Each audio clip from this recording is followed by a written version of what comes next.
कहानी की शुरुआत में हम देखते हैं कि एक बहुत ही खतरनाक वायरस फैलने की वजह से शहर के लोग अपनी जान बचाने के लिए बसों में बैठकर हार्मनी नाम के एक सेफ जोन की तरफ जा रहे हैं। ये लोग अपने घरों को छोड़कर एक सुरक्षित जगह की तलाश में निकले थे, लेकिन अचानक इनके बसों का काफिला सेफ जोन के गेट के ठीक सामने आकर रुक जाता है। अब बस के अंदर बैठे सभी लोग काफी डरे हुए थे और उन्हें समझ नहीं आ रहा था कि आखिर गाड़ी रुक क्यों गई। तभी क्या होता है कि हालात का पता लगाने के लिए एक सोल्जर अपनी बस से नीचे उतरता है। उसके हाथ में एक राइफल और एक रेडियो होता है। वो अपनी चारों तरफ पूरी नजर रख रहा था ताकि कोई हमला ना कर दे। बस के अंदर बैठे लोग एकदम शांति से उसे देख रहे थे और देखते ही देखते वो सोल्जर सड़क पर फैली धुंध के अंदर गायब हो जाता है। अब काफी देर बीत जाती है, लेकिन उस सोल्जर का कुछ पता नहीं चलता। तब बस के अंदर बैठा दूसरा सोल्जर रेडियो पर उसे कांटेक्ट करने की कोशिश करता है, लेकिन रेडियो से सिर्फ अजीब सी आवाजें आ रही होती हैं। ये देखकर बस के अंदर बैठे लोगों की घबराहट और ज्यादा बढ़ने लगती है। कुछ लोग डरे हुए आपस में बातें कर रहे थे, तो कुछ लोग बस की खिड़कियों से बाहर देखकर खतरे का अंदाजा लगाने की कोशिश कर रहे थे। अब दूसरा सोल्जर भी अपने साथी को ढूंढने के लिए बस से बाहर निकलने का फैसला करता है, लेकिन जैसे ही वो बस के दरवाजे से बाहर कदम रखता है, वो ज़ॉम्बी सोल्जर तुरंत उस पर हमला कर देता है और बहुत ही बुरी तरह से उसके गर्दन पर काट लेता है। अब वो ज़ॉम्बी सोल्जर पूरी तरह से वायरस के कंट्रोल में था और वो बस के अंदर घुसने की कोशिश करने लगता है। ये देखकर बस के अंदर बैठे लोगों में हड़कंप मच जाता है और सभी लोग यहाँ वहाँ भागने लगते हैं। तभी जैक और पैट्रिक नाम के दो आदमी हिम्मत दिखाते हैं और अपनी जगह से उठकर उस ज़ॉम्बी सोल्जर को धक्का देकर बस से बाहर निकाल देते हैं और जल्दी से बस का दरवाजा अंदर से बंद कर देते हैं। जब वो ज़ॉम्बी सोल्जर बस से दूर जा रहा होता है, तब जैक की नजर उस मरे हुए सोल्जर की राइफल पर पड़ती है जो नीचे गिरी हुई थी। जैक फैसला करता है कि वो इस हथियार को लाएगा ताकि बाकी लोगों की जान बचा सके। वो बहुत ही संभल कर उस मरे हुए सोल्जर के शरीर के पास जाता है, लेकिन जैसे ही वो राइफल उठाने के लिए नीचे झुकता है, तभी वो सोल्जर जिसे सब मरा हुआ समझ रहे थे, वो एकदम से अपनी आंखें खोल देता है और जैक के ऊपर हमला कर देता है। जैक खुद को बचाने के लिए पूरी कोशिश करता है और उसको गोली मारकर गिरा देता है, लेकिन जैक की ये राहत ज्यादा देर तक नहीं टिकती, क्योंकि तभी वो देखता है कि सामने से ज़ॉम्बी का एक बहुत बड़ा झुंड उनकी तरफ चला आ रहा है। ये देखकर जैक बुरी तरह डर जाता है और वो खुद को बचाने के लिए जल्दी से बस के नीचे जाकर छुप जाता है। वहीं दूसरी तरफ पैट्रिक पूरी ताकत लगाकर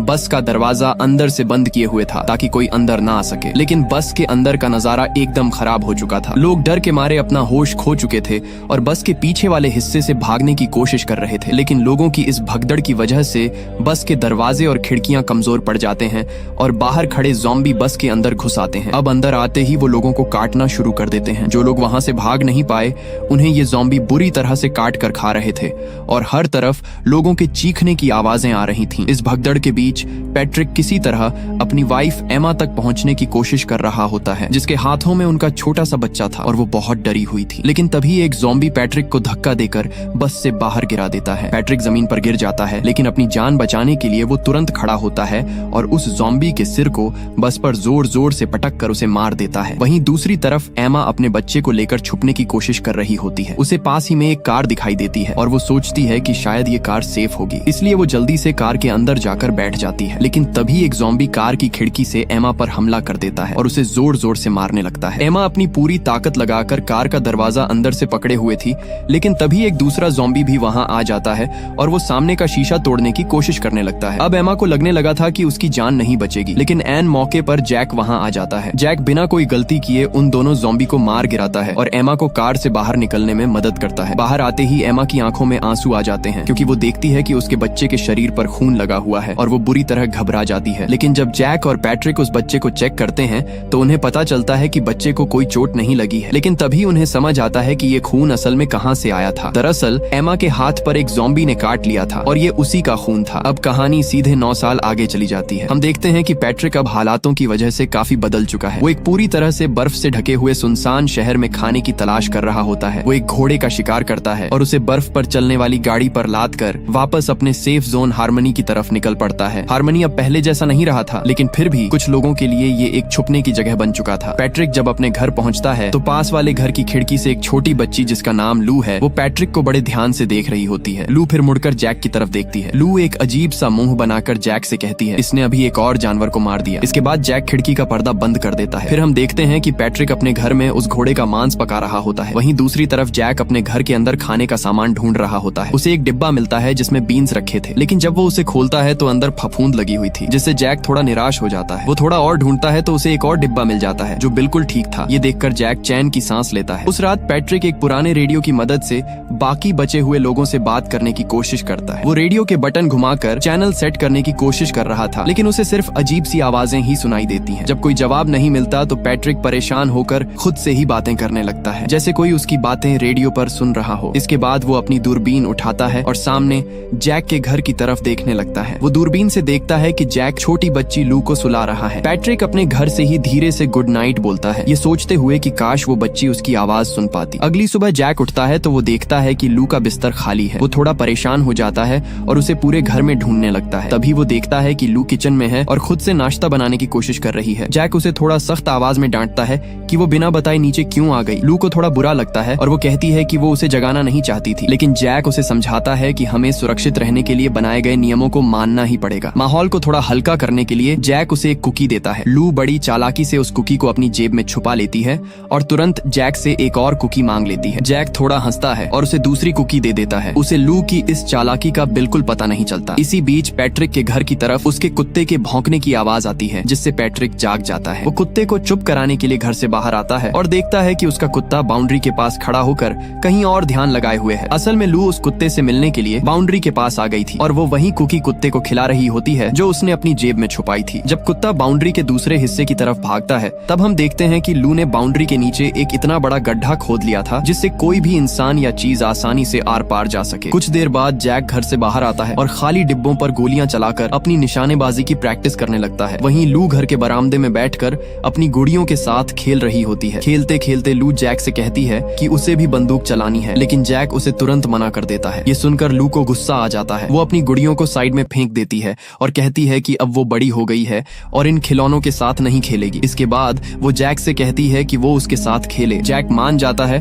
और वो दोनों साथ में खेलने लगते हैं। जैक को लू के साथ बिताए गए ये छोटे छोटे पल बहुत अच्छे लगते थे। जब ये दोनों खेल रहे होते हैं तभी ये देखते हैं कि पैट्रिक बाहर से कुछ सामान ढूंढकर वापस आ रहा है, लेकिन जैक उसे कोई हेलो नहीं बोलता, बस शांति से उसे आते हुए देखता रहता है। उसी रात जैक लू को एक बॉक्स देता है जिसमें लू की माँ का सामान रखा हुआ था। लू वो बॉक्स देखकर थोड़ी हैरान होती है और पूछती है कि हम लोग क्या मना रहे हैं। इससे पहले कि जैक कोई जवाब दे पाता, बाहर से हैप्पी बर्थडे गाना बजने की आवाज आने लगती है। ये गाना पैट्रिक के घर से एक लाउड स्पीकर पर बज रहा था। गाना सुनकर लू मुस्कुराने लगती है और समझ जाती है कि आज उसका जन्मदिन है। असल में पैट्रिक ने अपने घर पर लू के लिए एक केक बनाया था, लेकिन जैक के साथ उसकी दुश्मनी होने की वजह से वो केक लेकर उनके घर नहीं जा सका, इसलिए उसने हार मानकर वो केक अपने कुत्ते को खाने के लिए दे दिया। रात को लू जैक से पूछती है कि जब ये वायरस नहीं फैला था तब लोगों के जन्मदिन कैसे होते थे। जैक उसे बताता है कि पहले पार्टियों में बहुत सारे गुब्बारे होते थे, बड़े बड़े केक होते थे और बहुत सारे बच्चे आते थे। लू उसकी बातें बड़े ध्यान से सुन रही होती है, लेकिन उसे थोड़ा अजीब लगता है क्योंकि उसने आज तक अपने अलावा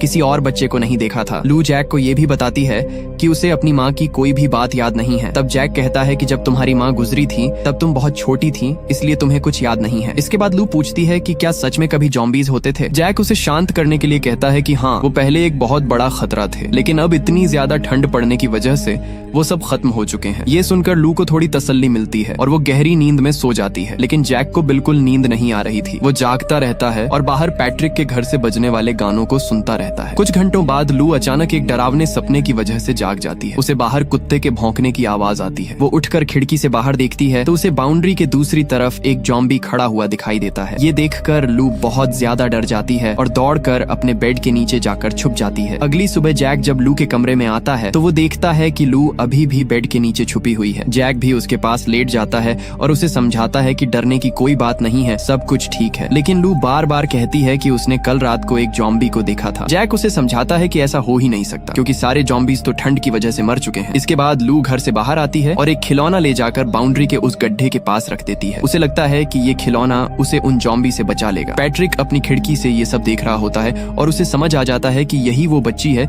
जो उसके कुत्ते को कुकी खिलाती है। पैट्रिक घर से बाहर आता है और बहुत ही प्यार से लू को समझाता है कि अगर वो ऐसे कुत्ते को अपना खाना खिलाएगी तो वो बीमार पड़ सकती है। ठीक उसी वक्त जैक घर से दौड़ता हुआ बाहर आता है। वो बहुत गुस्से में था। वो पैट्रिक से कहता है कि वो लू से दूर रहे और उससे बात करने की कोशिश बिल्कुल ना करे। इसके साथ ही जैक उसे धमकी देता है कि अगर तुम्हारे कुत्ते ने भौंकना बंद नहीं किया तो मैं उसे गोली मार दूंगा। पैट्रिक को यह सुनकर गुस्सा तो आता है, लेकिन वो मामले को शांत करने के लिए अपने कुत्ते को चुप रहने के लिए कहता है। इसके बाद हम देखते हैं कि पैट्रिक एक पुराने और सुनसान गोदाम में कुछ जरूरी सामान ढूंढने के लिए आता है। इस जगह को देखकर पैट्रिक को वो पुराना वक्त याद आ जाता है जब वो आखिरी बार अपनी वाइफ एमा के साथ यहाँ आया था। उस वक्त भी ये जगह इतनी ही डरावनी और खाली थी, लेकिन एमा के साथ होने की वजह से पैट्रिक को डर कम लग रहा था। बातों बातों में हम फ्लैशबैक में देखते हैं कि उस दिन पैट्रिक से गलती से एक रैक नीचे गिर गया था, जिससे बहुत जोर की आवाज हुई थी। ये सुनकर एमा घबरा गई थी और उसने धीरे से पैट्रिक को डांटते हुए कहा था कि चुप रहो, नहीं तो वो ज़ॉम्बी हमारी आवाज सुन लेंगे। लेकिन पैट्रिक उस वक्त गुस्से में था, इसलिए उसने ताना मारते हुए एमा से कहा था कि तुमने यही बात जैक को भी कही होगी जब तुमने मेरे पीठ पीछे उसे धोखा दिया था। ये पुरानी कड़वी बातें आज भी पैट्रिक के दिमाग में घूम रही थीं और उसे अपने किए पर बहुत पछतावा हो रहा था। अचानक पैट्रिक का ध्यान वापस अभी के वक्त पर आता है। उसकी नजर सामने एक रैक पर रखी एक गुड़िया पर पड़ती है। पैट्रिक को लगता है कि ये गुड़िया लू को बहुत पसंद आएगी, इसलिए वो बड़े प्यार से उस गुड़िया को उठाता है और अपने बैकपैक में रख लेता है। वो गोदाम में थोड़ा और आगे बढ़ता है, लेकिन तभी उसे जमीन पर किसी जानवर का खून से सना हुआ शरीर पड़ा मिलता है। ये नजारा इतना अजीब था कि पैट्रिक तुरंत अपने कदम पीछे खींच लेता है और तभी अंधेरे में से एक ज़ॉम्बी गुर्राते हुए बाहर निकल आता है। उसके चलने का तरीका बहुत ही अजीब था। पैट्रिक बिना एक भी पल बर्बाद किए अपने कुत्ते के साथ बाहर की तरफ भागने लगता है। वो जल्दी से गोदाम के बाहर आता है और दरवाजे को बाहर से लॉक कर देता है, जिससे वो ज़ॉम्बी अंदर ही फंस जाता है। पैट्रिक जल्दी से अपनी स्नो मोबाइल पर बैठता है। वहीं अंदर फंसा हुआ ज़ॉम्बी दरवाजे पर जोर जोर से मार रहा था ताकि वो बाहर निकल सके। पैट्रिक पूरी स्पीड में अपनी गाड़ी वहां से भगाता है, लेकिन डर की वजह से वो बार बार पीछे मुड़कर देख रहा होता है कि कहीं वो ज़ॉम्बी बाहर निकलकर उसके पीछे तो नहीं आ रहा। इसी हड़बड़ी में पैट्रिक का ध्यान सामने से हट जाता है और उसकी गाड़ी रास्ते में गिरे हुए एक बड़े से पेड़ से जोर से टकरा जाती है। टक्कर इतनी तेज थी कि पैट्रिक अपनी गाड़ी के साथ जमीन पर बहुत दूर जाकर गिरता है। वहीं दूसरी तरफ हम जैक को देखते हैं। जैक फैसला करता है कि अब वक्त आ गया है कि लू को भी बंदूक चलाना सिखाया जाए। वो एक छोटी सी पिस्तौल लू के हाथों में देता है और बहुत ही आराम से उसे निशाना लगाना सिखाता है। जैसे ही लू गोली चलाती है तो बंदूक के झटके से वो पीछे की तरफ जमीन पर गिर जाती है, लेकिन लू डरने की बजाय जोर जोर से हंसने लगती है और जैक से कहती है कि उसे इसमें बहुत मजा आया। ये देखकर जैक भी थोड़ा मुस्कुराता है। उसे इस बात की तसल्ली थी कि लू अब खुद को बचाना सीख रही है, लेकिन फिर भी उसके चेहरे पर थोड़ी सी चिंता साफ नजर आ रही थी। इधर पैट्रिक जमीन पर गिरा हुआ था और उठने की कोशिश कर रहा था। पैट्रिक को पता भी नहीं चलता कि वो ज़ॉम्बी पीछा करते हुए उस तक पहुंच चुका है, लेकिन ये ज़ॉम्बी शायद अंधा हो चुका था क्योंकि वो पैट्रिक के बिल्कुल ऊपर से गुजर जाता है और उसे पैट्रिक का बिल्कुल भी पता नहीं चलता। लेकिन ठीक उसी वक्त दूर से लू की चलाई हुई गोली की आवाज गूंजती है। इस आवाज को सुनकर उस ज़ॉम्बी का ध्यान उस तरफ चला जाता है और वो उसी तरफ भागने लगता है। पैट्रिक समझ जाता है कि अब जैक और लू की जान खतरे में है। वो जल्दी से अपनी स्नो मोबाइल उठाता है और उस ज़ॉम्बी को रोकने के लिए तेजी से उसका पीछा करने लगता है ताकि वो जैक के घर तक ना पहुंच सके। घर के बाहर जैक बाउंड्री के पास एक खरगोश को देखता है और उस पर अपनी बंदूक तान लेता है। इससे पहले कि जैक गोली चलाता, उसे स्नो मोबाइल के इंजन की तेज आवाज सुनाई देती है। वो देखता है कि पैट्रिक पूरी स्पीड में उसकी तरफ आ रहा है। पैट्रिक जोर से चिल्लाकर जैक से कहता है कि जल्दी से घर के अंदर जाओ और तभी पैट्रिक जैक को बचाने के लिए अपनी स्नो मोबाइल सीधा उस ज़ॉम्बी के ऊपर चढ़ा देता है, लेकिन इस टक्कर की वजह से पैट्रिक का बैलेंस बिगड़ जाता है और वो खुद भी जमीन पर गिर पड़ता है। पैट्रिक जल्दी से अपनी बंदूक उठाने की कोशिश करता है, लेकिन वो ज़ॉम्बी बहुत ही फुर्ती से पैट्रिक के ऊपर हमला कर देता है। लू घर के अंदर से ये सब देख रही होती है। वो चिल्लाकर जैक से कहती है कि उस ज़ॉम्बी को गोली मारो, लेकिन जैक लू से कहता है कि तुम अंदर जाओ और दरवाजा बंद कर लो। पैट्रिक उस ज़ॉम्बी से खुद को छुड़ाने के लिए पूरी ताकत लगा रहा होता है, लेकिन जैक अपनी जगह पर खड़ा सोच में पड़ा रहता है और उसके हाथ में बंदूक कांप रही होती है और उसी पल वो ज़ॉम्बी पैट्रिक की गर्दन पर बहुत ही बुरी तरह से काट लेता है। पैट्रिक का कुत्ता अपने मालिक को बचाने के लिए उस ज़ॉम्बी पर कूद पड़ता है, लेकिन वो ज़ॉम्बी कुत्ते को भी काट लेता है और उसे जमीन पर दबा देता है। पैट्रिक किसी तरह अपनी बंदूक उठाकर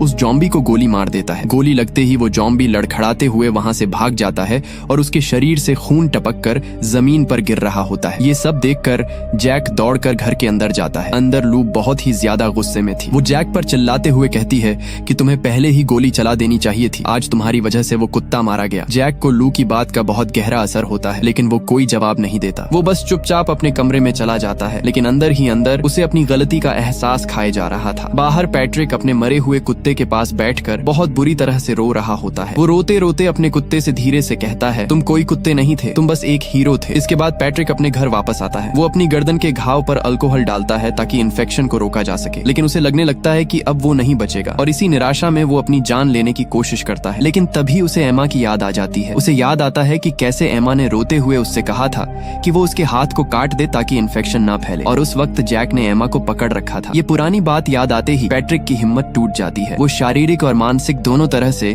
पूरी तरह हार मानकर जमीन पर गिर पड़ता है। कुछ देर बाद जब पैट्रिक को होश आता है तो उसे रेडियो से किसी की आवाज सुनाई देती है। कोई रेडियो पर बात करने की कोशिश कर रहा था। पैट्रिक जवाब देता है और सामने वाले को बताता है कि ज़ॉम्बी वापस आ चुके हैं। वो बहुत ही उदास आवाज में ये भी मान लेता है कि उसे आज सुबह ही एक ज़ॉम्बी ने काट लिया है। लेकिन रेडियो के दूसरी तरफ से जो आवाज आती है वो पैट्रिक को पूरी तरह हैरान कर देती है। वो इंसान कहता है, अगर तुम अभी तक नहीं बदले हो तो हो सकता है कि तुम कभी ना बदलो। शायद तुम्हारे अंदर इस वायरस से लड़ने की ताकत है। इससे पहले कि पैट्रिक इस बात को समझ पाता, तभी रेडियो पर कोई दूसरा इंसान बोल पड़ता है। वो कहता है कि जो भी हुआ उसमें उस ज़ॉम्बी की कोई गलती नहीं थी, बल्कि तुम्हारे पड़ोसी जैक को तुम्हारी मदद करनी चाहिए थी। अगले दिन जैक अपने घर के दरवाजों और खिड़कियों पर लकड़ियां ठोक रहा होता है। उसे लग रहा था कि पैट्रिक को ज़ॉम्बी ने काटा है तो वो अब तक इन्फेक्टेड हो चुका होगा। लेकिन लू जैक से कहती है कि पैट्रिक इन्फेक्टेड नहीं हुआ। इसके साथ ही लू जैक से नाराज होते हुए कहती है कि जब मैंने तुम्हें रात में ज़ॉम्बी के बारे में बताया था तब तुमने मेरी बात का यकीन क्यों नहीं किया। जैक बात को संभालने के लिए लू को 2 कुकीज देता है, लेकिन लू बता देती है कि उसने एक कुकी कुत्ते के लिए रखी थी। इसके बाद लू बहुत ही उदास होकर जैक से कहती है कि वो घर से बाहर जाकर अपनी माँ के लिए फूल लाना चाहती है, और वो भी बिना किसी से परमिशन लिए। जैक को उसकी बात सुनकर बुरा लगता है, लेकिन वो लू को समझाता है कि ऐसा करना मुमकिन नहीं है क्योंकि ज़ॉम्बीज वापस आ चुके हैं और बाहर जाना खतरे से खाली नहीं है। थोड़ी देर बाद जैक खुद ही फूल लाने के लिए घर से बाहर निकल पड़ता है। रास्ते में चलते चलते उसे जमीन पर एक गुड़िया पड़ी हुई मिलती है। जब वो उसे उठाकर देखता है तो उसे समझ आ जाता है कि ये वही गुड़िया है जो पैट्रिक ने लू के लिए उठाई थी। ये देखकर जैक के मन में बहुत अजीब सी फीलिंग आती है। एक तरफ उसे पैट्रिक पर गुस्सा था तो दूसरी तरफ उसे पैट्रिक के लिए थोड़ी हमदर्दी भी महसूस हो रही थी। जैक एक घर में घुसता है। वो वहाँ कुछ सामान ढूंढता है, तभी उसे एक सोफे पर लोगों की डेथ बॉडी दिखती है। वहीं दूसरी तरफ पैट्रिक अपने घर में रेडियो पर उसी इंसान की आवाज सुन रहा होता है। अब वो आवाज पैट्रिक को भड़काने लगती है और सीधे सीधे कहती है कि उसे जाकर जैक को मार देना चाहिए, लेकिन पैट्रिक इस बात से साफ इनकार कर देता है। ये सुनकर रेडियो वाली आवाज पैट्रिक को ताने मारने लगती है। वो कहती है कि तुम जैक के लिए तरस खा रहे हो, जबकि पुराने वक्त में तुमने ही एमा को मरने के लिए छोड़ दिया था। ये बातें पैट्रिक के दिमाग पर हथौड़े की तरह लगती हैं और उसके पुराने घाव फिर से ताजे हो जाते हैं। रात के वक्त जैक वापस घर लौटता है। उसके हाथ में असली नहीं बल्कि आर्टिफिशियल फूलों का एक गुच्छा होता है। वो लू को वो फूल देकर कहता है कि उसे असली फूल नहीं मिले, लेकिन ये भी उतने ही सुंदर हैं। लू उन फूलों में से आधे फूल ले जाकर अपनी माँ की फोटो के सामने रख देती है और बाकी के आधे फूल अपने पास रख लेती है। कुछ देर बाद लू चुपके से घर में रखी एक रिवॉल्वर उठाती है, बाउंड्री के उसी गड्ढे से रेंगते हुए बाहर निकलती है और पैट्रिक के मरे हुए कुत्ते की कब्र पर बाकी बचे हुए फूल रखने के लिए चली जाती है। जब जैक खिड़की से लू को बाहर जाते हुए देखता है तो वो तुरंत उसके पीछे भागता है। लू बाउंड्री के पास खड़ी होकर वो फूल रख ही रही होती है कि तभी पीछे से एक ज़ॉम्बी निकलकर धीरे धीरे उसकी तरफ आता है। लू डर के मारे उस पर गोली चलाने की कोशिश करती है, लेकिन वो ज़ॉम्बी उसके हाथ मारकर उसे गिरा देता है। ठीक उसी वक्त जैक वहाँ पहुँच जाता है और उस इन्फेक्टेड को धक्का देकर जमीन पर गिरा देता है। जैक को इतना गुस्सा आ रहा था कि वो अपने मुक्कों से उस ज़ॉम्बी को बुरी तरह मारने लगता है, लेकिन वो ज़ॉम्बी भी पलटवार करता है और अपने नाखूनों से जैक के सीने पर एक गहरा कट लगा देता है। सीने पर चोट लगने के बाद भी जैक नहीं रुकता और उस ज़ॉम्बी को तब तक मारता रहता है जब तक कि उसकी जान नहीं निकल जाती। जैक जब लू को देख रहा होता है, जिसे इस हाथापाई में थोड़ी चोट लग गई थी, तभी वहाँ पैट्रिक आ जाता है। पैट्रिक ने अपनी बंदूक जैक की तरफ तानी हुई थी। जैक उसे शक की नजर से देखता है, लेकिन तभी पैट्रिक गोली चला देता है। गोली जैक को नहीं बल्कि उसके ठीक पीछे खड़े एक दूसरे इन्फेक्टेड को लगती है। पैट्रिक ने असल में जैक की जान बचाई थी। उसी रात जैक जब लू के कमरे में जाता है तो वो देखता है कि लू अपने बिस्तर पर नहीं है। वो उसे ढूंढने के लिए घर के बाहर आंगन में आता है। तभी जमीन से बंधा हुआ एक ज़ॉम्बी जिसके दोनों हाथ कटे हुए थे, वो अचानक जैक के ऊपर कूद पड़ता है और जैक जमीन पर गिर जाता है। तभी पैट्रिक वहाँ आ जाता है और जैक को बताता है कि ये ज़ॉम्बीज अब बदल चुके हैं। अब इनके घाव खुद ही ठीक हो जाते हैं। इनकी स्किन को अब ठंड से कोई फर्क नहीं पड़ता और सबसे बड़ी बात, अब इनके काटने से इन्फेक्शन नहीं फैलता, लेकिन इनकी आंखों की रोशनी जा चुकी है जिसका हम फायदा उठा सकते हैं। इसी बीच जैक देखता है कि लू पैट्रिक के घर से बाहर आ रही है। जैक बिना कुछ कहे लू को गले लगा लेता है, लेकिन जैक के चेहरे से साफ पता चल रहा था कि वो इस बात से बहुत परेशान है कि लू पैट्रिक के इतने करीब क्यों जा रही है। फिर वो लू को वापस अपने घर ले आता है। कुछ देर बाद लू अपने वॉकी टॉकी से पैट्रिक को कॉल करती है और उसे अगले दिन रात के खाने पर अपने घर बुलाती है। पैट्रिक ये सुनकर एकदम हैरान रह जाता है और बहुत खुश भी होता है। वो खुशी खुशी लू की बात मान लेता है। उसी रात पैट्रिक अपनी दाढ़ी बनाता है और अपने बाल काटता है ताकि वो थोड़ा साफ सुथरा और अच्छा दिख सके। अगली रात को पैट्रिक डिनर के लिए जैक के घर आता है और अपने साथ तोहफे के तौर पर खाने के लिए कुछ मीट लेकर आता है। जैक उसे वो खिलौना वापस कर देता है जो पैट्रिक ने गोदाम से उठाया था और कहता है कि ये तुम खुद ही लू को दे देना। इसके बाद जब लू सीढ़ियों से नीचे उतर कर आती है तो वो पैट्रिक का ये नया और साफ सुथरा लुक देखकर एकदम हैरान रह जाती है। वो उसे देखकर मुस्कुराने लगती है और उसके गले लग जाती है। डिनर करते समय लू अपने उस नए खिलौने के साथ खेल रही होती है और वो पैट्रिक से पूछती है कि उसे कैसे पता था कि लू को ये खिलौना पसंद आएगा। पैट्रिक एक हल्की सी स्माइल के साथ जवाब देता है कि जब वो छोटा था तब उसे भी ये खिलौने बहुत पसंद थे। इसके बाद पैट्रिक अपनी बचपन की कहानियां सुनाने लगता है, जिन्हें सुनकर लू बहुत खुश होती है और बड़े ध्यान से सारी बातें सुन रही होती हैं। लेकिन बातों बातों में लू थोड़ी उदास हो जाती है और कहती है कि तुम बचपन में दूसरे बच्चों के साथ खेल पाते थे, लेकिन मेरे पास खेलने के लिए सिर्फ ये गुड़ियां हैं। पैट्रिक उसे समझाने और तसल्ली देने की कोशिश करता है, लेकिन उसके शब्दों से साफ पता चल रहा था कि लू के इस अकेलेपन वाले बचपन को देखकर उसे अंदर से बहुत बुरा लग रहा है। जब लू गहरी नींद में सो जाती है तो पैट्रिक जैक से अकेले में बात करता है और उसे बताता है कि वो जल्दी ही अपने ट्रक को ठीक करके यहाँ से हमेशा के लिए जाने वाला है, लेकिन जैक इस जगह को छोड़कर जाने से साफ मना कर देता है। पैट्रिक उसे समझाता है कि यहाँ और भी बहुत सारे ज़ॉम्बीज़ आने वाले हैं, लेकिन जैक फिर भी यहीं रुकने की जिद पर अड़ा रहता है। इस बात पर पैट्रिक उसे ताना मारते हुए कहता है कि तुम सिर्फ जिंदा रहने पर इतना ज्यादा फोकस कर रहे हो कि तुमने अपनी जिंदगी को जीना ही भुला दिया है। ये सुनकर जैक उल्टा पैट्रिक से सवाल करता है कि अगर तुम्हें यहाँ से जाना ही था तो तुम अब तक यहाँ रुके क्यों हुए हो। पैट्रिक कुछ देर के लिए बिल्कुल चुप हो जाता है और सिर्फ सोती हुई लू की तरफ देखता है। उसकी इस खामोशी से साफ समझ आ रहा था कि वो इतने सालों से सिर्फ और सिर्फ इस छोटी सी बच्ची के लिए यहाँ रुका हुआ था। पैट्रिक के जाने के बाद जैक लू के पास बैठ जाता है और उसे सोते हुए देखता रहता है। तभी जैक को वो पुराना दिन याद आ जाता है जब एमा की मौत हुई थी। फ्लैशबैक में हम देखते हैं कि जैक ने पैट्रिक को जमीन पर शराब के नशे में धुत पड़े हुए देखा था, जबकि छोटी सी बच्ची अपने पालने में जोर जोर से रो रही थी। जब पैट्रिक ने नशे की हालत में जैक से एमा के बारे में पूछा तो जैक को इतना ज्यादा गुस्सा आया कि उसने पैट्रिक को जोरदार मुक्का मार दिया और चिल्लाते हुए कहा कि तुम्हारी वजह से एमा मारी गई है। गुस्से में जैक ने उस छोटी सी बच्ची को अपनी गोद में उठा लिया और पैट्रिक से साफ कह दिया कि आज के बाद तुम लू के पिता नहीं हो। उसी रात लू अचानक से डर कर उठ जाती है क्योंकि उसने एक बहुत ही बुरा सपना देखा था। जैक को लगता है कि शायद लू ने फिर से सपने में किसी ज़ॉम्बी को देखा होगा, लेकिन लू उसे बताती है कि उसने सपने में देखा कि जैक मर चुका है और वो इस दुनिया में बिल्कुल अकेली रह गई है। ये बात जैक के दिल पर लग जाती है। अगली सुबह जैक अपना फैसला बदल लेता है और पैट्रिक के साथ जाने का डिसीजन लेता है ताकि वो तीनों साथ में यहाँ से निकल सकें। जल्द ही ये तीनों हार्मनी से बाहर निकल जाते हैं और अपने सफर पर आगे बढ़ते हुए एक पुराने गोदाम के पास रुकते हैं ताकि वहाँ से कुछ जरूरी सामान ले सकें। ट्रक से नीचे उतरते ही पैट्रिक को फिर से उस दिन की याद आ जाती है जिसे याद करके वो आज तक पछताता है। असल में उस दिन पैट्रिक जैक से जलन महसूस कर रहा था और इसी जलन में वो एमा को ट्रक के अंदर अकेला छोड़कर बाहर शराब पीने लगा था और ठीक उसी वक्त वहाँ ज़ॉम्बीज़ आ गए थे और उन्होंने एमा पर हमला कर दिया था। गोदाम से सारा जरूरी सामान इकट्ठा करने के बाद ये तीनों वापस अपने ट्रक की तरफ आते हैं, लेकिन तभी इन्हें कुछ दूरी पर एक औरत दिखाई देती है। पैट्रिक धीरे धीरे उस औरत के पास जाता है, लेकिन वो औरत बहुत डरी हुई थी और पैट्रिक को अपनी तरफ आते देखकर वो जोर जोर से चिल्लाने लगती है। पैट्रिक किसी तरह से बात करके उस औरत को शांत करता है। इसके बाद ये तीनों अपना आगे का सफर जारी रखने के बजाय फैसला करते हैं कि वो इस औरत को सही सलामत उसके घर तक छोड़कर आएंगे। उस रात वो औरत अपना नाम ईवा बताती है और उन लोगों को अपनी कहानी सुनाने लगती है। वो बताती है कि जब ये वायरस फैला था तब उसने और उसकी फैमिली ने खुद को घर के अंदर ही बंद कर लिया था। करीब 1 साल बाद उन लोगों ने नॉर्थ की तरफ जाने का फैसला किया और वहां जाकर वो बाकी बचे हुए सर्वाइवर्स के साथ रहने लगे। ईवा आगे बताती है कि वहां उसकी मुलाकात एक आदमी से हुई थी और वो प्रेग्नेंट हो गई थी, लेकिन उस आदमी को कभी पता ही नहीं चल पाया कि वो एक बच्चे का पिता बनने वाला है। इसके बाद ईवा एक वैली यानी घाटी तक पहुंचने के लिए लोगों के एक काफिले में शामिल हो गई थी, लेकिन रास्ते में उन पर ज़ॉम्बीज़ ने हमला कर दिया और ईवा को छोड़कर बाकी सारे लोग मारे गए। ईवा अपनी कहानी सुना ही रही होती है कि तभी अचानक उसे बाहर बंधे हुए उस ज़ॉम्बी के जोर जोर से चिल्लाने की आवाज सुनाई देती है। ईवा तुरंत एक रिवॉल्वर उठाती है और दौड़कर बाहर जाकर उस ज़ॉम्बी को गोली मार देती है। वो वापस आकर जैक और पैट्रिक को बताती है कि ये ज़ॉम्बीज़ असल में इसी तरह चिल्लाकर एक दूसरे से बात करते हैं और अपने बाकी साथियों को बुलाते हैं। और ईवा की बात सच साबित होती है क्योंकि कुछ ही देर में दूर से बहुत सारे ज़ॉम्बीज़ के चिल्लाने की भयानक आवाजें आने लगती हैं। ये सुनते ही सभी लोग एकदम अलर्ट हो जाते हैं। वो जल्दी से घर के दरवाजे और खिड़कियों को बंद करके उन्हें मजबूत करने लगते हैं और अपनी अपनी बंदूकें लोड करके आने वाले खतरे के लिए पूरी तरह तैयार हो जाते हैं। जैसे ही वो ज़ॉम्बीज़ घर के पास पहुंचते हैं, जैक बिना कोई देरी किए लू को लेकर घर के बेसमेंट में चला जाता है। वो लू को समझाता है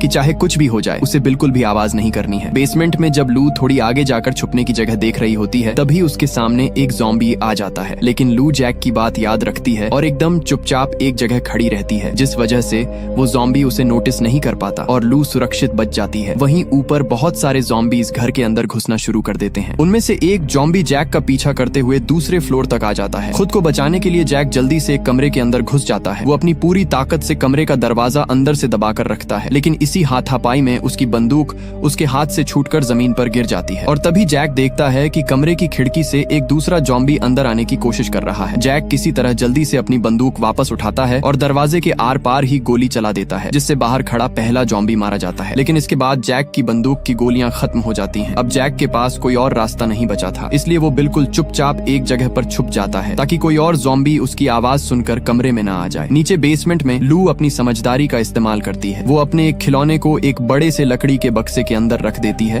और ऊपर से एक लैंप नीचे गिरा देती है ताकि जोर की आवाज हो। आवाज सुनते ही वो ज़ॉम्बी तुरंत उस बक्से के अंदर कूद पड़ता है। मौका देखते ही लू जल्दी से बक्से का ढक्कन बंद कर देती है और उस ज़ॉम्बी को अंदर ही कैद कर देती है। वहीं दूसरी तरफ ग्राउंड फ्लोर पर पैट्रिक एक ज़ॉम्बी से लड़ रहा होता है। तभी ईवा घर के म्यूजिक सिस्टम की आवाज एकदम फुल कर देती है ताकि तेज म्यूजिक की वजह से उन ज़ॉम्बीज के सुनने की ताकत काम ना कर सके और वो कंफ्यूज हो जाएं। इसी बीच लू बेसमेंट से ऊपर आती है और पैट्रिक को बताती है कि उसने एक ज़ॉम्बी को नीचे बक्से में बंद कर दिया है। पैट्रिक उसे कहता है कि वो जल्दी से उस कमरे में जाकर छुप जाए जहां उसका रेडियो रखा हुआ है। जब लू उस कमरे में जाती है तो उसे रेडियो पर एक औरत की आवाज सुनाई देती है जो उनसे बात करने की कोशिश कर रही थी। लेकिन पैट्रिक, जैक और ईवा ज़ॉम्बीज से लड़ने में इतने ज्यादा बिजी थे कि वो रेडियो की तरफ ध्यान ही नहीं दे पाते। ठीक उसी वक्त अचानक से जनरेटर का फ्यूल खत्म हो जाता है और जनरेटर बंद हो जाता है। जनरेटर बंद होते ही घर का म्यूजिक भी रुक जाता है। अब इन लोगों को एहसास होता है कि इनकी गोलियां भी खत्म हो चुकी हैं और अब वो इन ज़ॉम्बीज को ज्यादा देर तक नहीं रोक सकते। तभी लू भागकर उनके पास आती है और उन्हें बताती है कि लाइट जाने से पहले रेडियो पर उस औरत ने कहा था कि हमें अपनी जान बचाने के लिए स्प्रिंग फॉल्स नाम की जगह पर जाना चाहिए। घर के अंदर ज़ॉम्बीज लगातार तोड़फोड़ मचा रहे थे और हालात पूरी तरह से हाथ से निकल चुके थे। ये देखकर पैट्रिक एक बहुत ही बड़ा फैसला लेता है। वो जैक से कहता है कि वो अकेले ही इन सारे ज़ॉम्बीज का ध्यान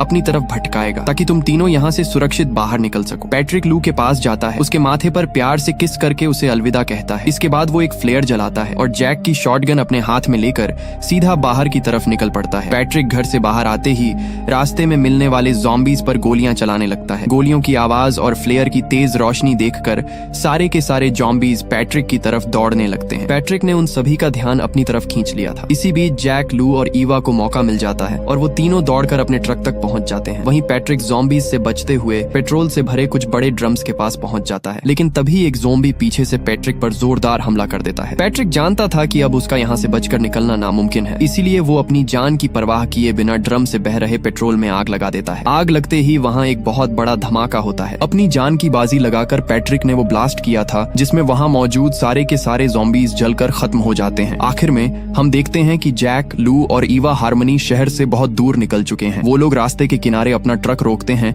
और बाहर निकलकर उगते हुए सूरज को देखने लगते हैं। ये खूबसूरत सुबह इस बात का इशारा थी कि चाहे हालात कितने भी खराब क्यों ना हो, लेकिन उम्मीद हमेशा जिंदा रहती है। और इसी के साथ ये मूवी यहीं पर खत्म हो जाती है। अगर आपको ये वीडियो अच्छी लगी हो तो हमारे चैनल को सब्सक्राइब और वीडियो को लाइक जरूर कीजिएगा।